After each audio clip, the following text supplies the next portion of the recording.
Okay, fellow people who support Trump, I decided today while I was working that I was going to write a poem, a funny version of "'Twas the Night Before Christmas." 'Twas the night before Christmas when all through that White House not a swamp creature was spying, not even a mouse. The executive orders were hung by the chimney with care, in hopes tax reform would soon be there.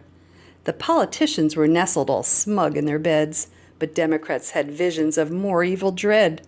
And Melania in her robe and Trump in his cap had just settled down for a break in the crap.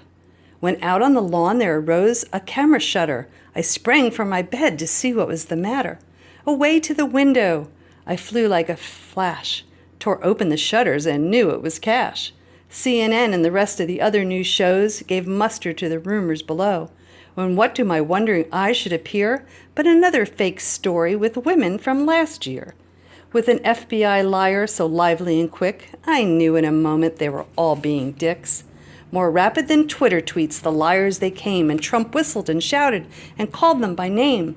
Now Pelosi, now Schumer, now Matthews and Putin, on Clintons, on Obama, on Maddow and Blitzer. To the top of the news stations, to the top of the wall. Now put them, now put them, now put them all away now.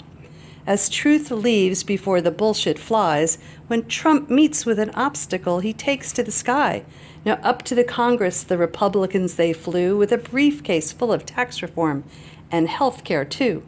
And then in a twinkling I heard on the roof the clawing and pawing of each little politician crook. As Trump drew his hand and was ready to sit down, the more objections came with a bound. They were all dressed in suits from their head to their feet, and their reputations were tarnished with sex and defeat. A bundle of excuses they had flung on their backs and looked like old peddlers with old saggy sacks. Trump's eyes, how they twinkled, his dimples, how clever. The American people were ready to sever and asked for term limits drawn up in a bill to get rid of the swamp up on the hill. They spoke not a word and went straight to work to try and get tax reform passed by the jerks. And laying his pen aside of his desk, he gave a nod to Paul Ryan not to take risks. Trump went to his limo and to his team gave a wink, and he flew back to the White House to be quiet and think. But I heard him exclaim ere he drove down the street, "Come on, let's make America great." Thank you. Bye, Dory.